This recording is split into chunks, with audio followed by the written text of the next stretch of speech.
Good morning students. आज मैं अपनी नई वीडियो लेके आया हूँ और ये वीडियो क्लास 6 की एसएसटी का चैप्टर नंबर 2 है जो हिस्ट्री से लिया गया है। चैप्टर का नाम है the early societies and settlements. जैसे आपको बताना चाहूंगा कि आज हम लोग जो है क्लास 6 की एसएसटी का चैप्टर नंबर 2 जो हिस्ट्री से लिया गया है, चैप्टर का नाम है the early societies and settlement. इसके बारे में हम लोग जो है वो पढ़ने जा रहे हैं। तो चलिए आज की वीडियो में हमारे कौन कौन से पॉइंट्स हैं जिन पॉइंट्स पर हम लोगों को डिस्कशन करना है।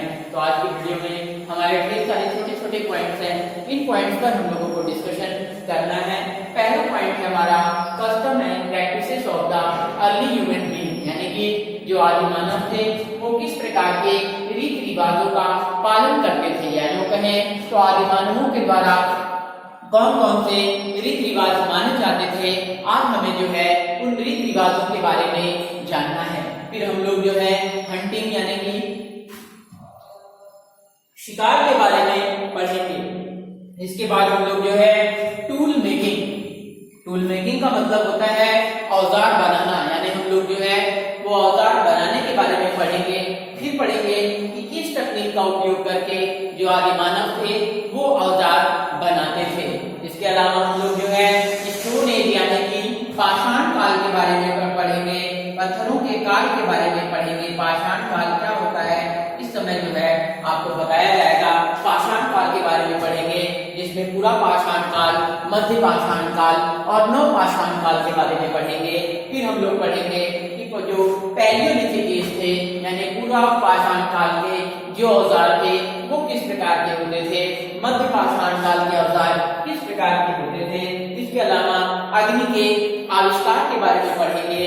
फिर जो है हम पत्थरों और पत्थर और गुफा चित्र के बारे में पढ़ेंगे और लास्ट में जो है चेक पॉइंट जो है हम लोग सॉल्व करेंगे। तो इस प्रकार से आज की वीडियो में इतने पॉइंट हैं, जिसमें पहला है custom and practices of the early human being. तो चलिए पहले पॉइंट पर डिस्कशन करेंगे।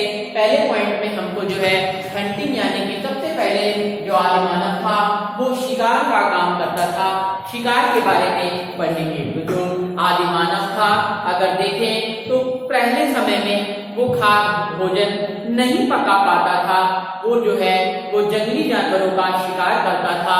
जंगली जानवरों के शिकार के साथ साथ फलों को इकट्ठा करता था, बीज को इकट्ठा करता था और अगर देखें तो अन्य पौधों का उपयोग भोजन के रूप में करता था। इसके अलावा अगर देखें तो वो जो जानवरों की छाले होती थी, जो जानवरों का कह सकते हैं जानवरों को मारने के बाद उनकी जो खाल बचती थी, इसके अलावा जो पेड़ों की छाल होती थी, इसका उपयोग अपने शरीर को ढकने के लिए करता था। इसलिए जो आदि मानव था उसे हंटर गैदरर यानी कि उसे जो है खाद्य संग्राहक जो है और शिकारी कहा गया। यानी जो प्राचीन समय का आदि मानव था वो शिकारी के साथ साथ खाद्य संग्राहक भी था। जैसे आपको बता दें कि जो आदि मानव था उसने सबसे पहले शिकार करना शुरू किया।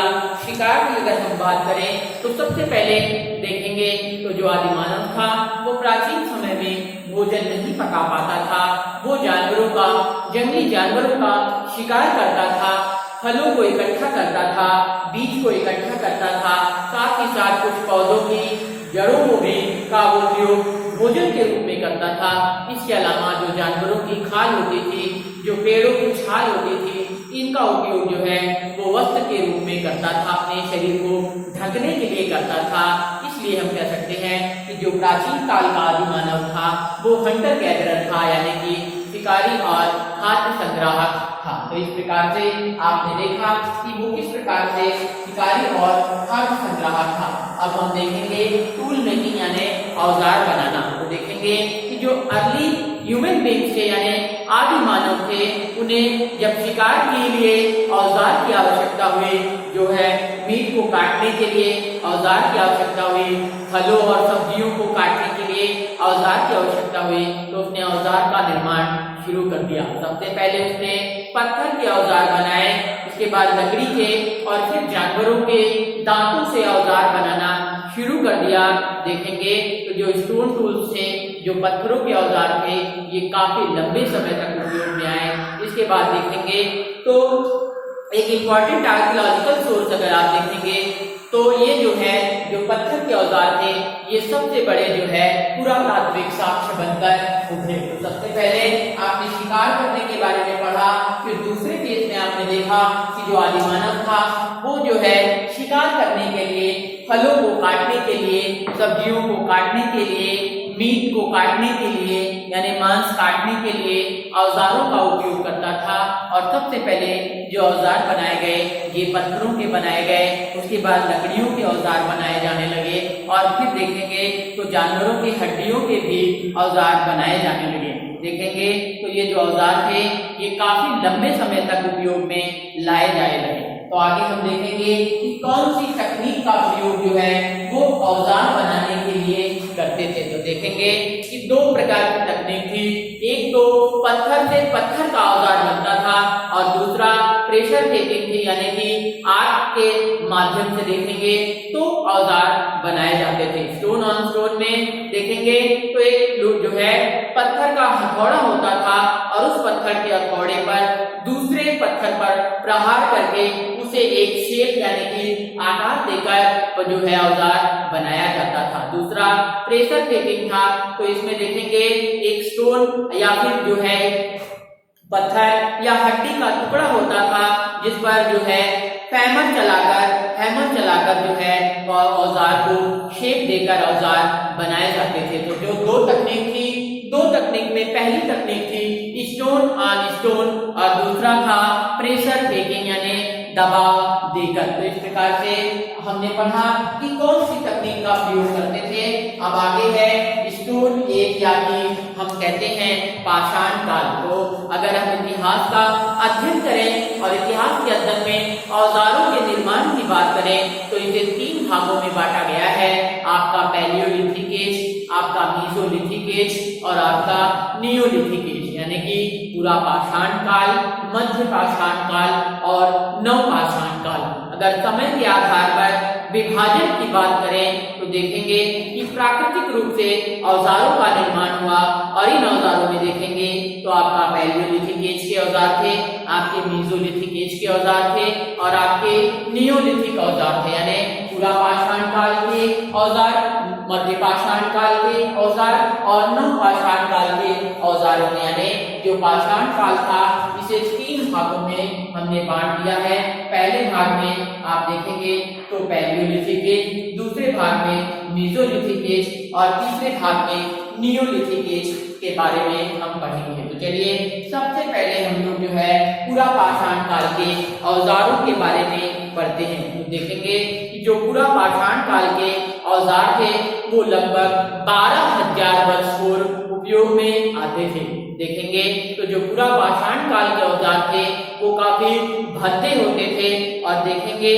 तो इसे भी तीन फेज में बांटा गया है, तीन भागों में बांटा गया है। पहला है लोअर पैलियोलिथिक एज, दूसरा है मिडिल पैलियोलिथिक एज और तीसरा है अपर पैलियोलिथिक एज यानी कि लोअर पैलियोलिथिक एज में आप देखेंगे तो कुल्हाड़ी बनाई गई, इसके अलावा चॉपिंग टूल्स बनाए गए यानी कि टुकड़े करने के औजार बनाए गए। मध्य पाषाण काल में या मध्य पूरा पाषाण काल की बात करें तो यहाँ पर देखेंगे फ्लेक्स का उपयोग होता था और अपर पैलियोलिथिक एज की बात करें तो यहाँ पर ब्यूरिन और स्क्रैपर्स का प्रयोग जो है वो किया जाता था। इसके अलावा कुछ जो औजार बनाए जाते थे उसमें जो है लकड़ियों के हत्थे लगाए जाते थे, जैसे भाले बनाए जाते थे, धनुष बाण का निर्माण होता था। इनका उपयोग जो है वो शिकार करने के लिए किया जाता था। इसके अलावा मीट को बारीक करने के लिए, इसके अलावा पेड़ों को काटने के लिए, सब्जियों को काटने के लिए, फलों को काटने के लिए भी औजार उस समय निर्मित किए गए। देखेंगे तो आगे चलकर इन्हीं औजारों के मदद से देखेंगे तो तमाम प्रकार के जो है वो जो है घरों का भी यानी कि झोपड़ियों का भी निर्माण किया गया यानी इन्हीं से लकड़ियां काटकर जो है झोपड़ियां भी बनाई गई। तो इस प्रकार से आपने देखा कि जो पूरा पाषाण काल के औजार थे उसे भी तीन भागों में बांटकर पढ़ा गया। आगे हम मीसोलिथिक एज टूल यानी मध्य पाषाण काल के औजार के बारे में पढ़ेंगे। तो ये लगभग 12,000 से 10,000 जो है वर्ष पूर्व इनका उपयोग किया गया। अगर देखेंगे तो इस इस समय जो है घास के मैदान बहुत ज्यादा मिलते थे और देखेंगे तो जो घास होती थी उसे जानवर खाने के उपयोग में लाया जाता था। इस प्रकार से आदि मानवों ने देखा जाए तो जानवरों को पालना शुरू किया। कभी कभी देखेंगे तो ये जो घास के मैदान थे काफी विस्तृत होते थे। इसमें जो है गेहूं की खेती की जाती थी, इसमें मोटे अनाज की खेती की जाती थी। देखेंगे तो इस समय जो है वो आपको कृषि का उपयोग होना शुरू हो गया। इसके अलावा अगर मेसोलिथिक टूल्स की बात करें तो वो पैलियोलिथिक टूल से काफी अलग होते थे। इसमें माइक्रोलिथ और माइनस्क्यूल यानी कि पिगमेंट टूल्स का उपयोग होता था। इसके अलावा इसमें हत्थे भी लगाए जाते थे और देखेंगे तो जानवरों की हड्डियों के लिए औजार इस समय बनाए जाने लगे। साथ ही साथ देखेंगे तो जो पॉटरी थी यानी जो कह सकते हैं कि मिट्टी के बर्तन बनाए जाने का भी काम इस समय जो है वहां पर शुरू किया गया। तो इस प्रकार से हम कह सकते हैं कि जो मेसोलिथिक एज टूल्स थे वो भी विभिन्न प्रकार थे।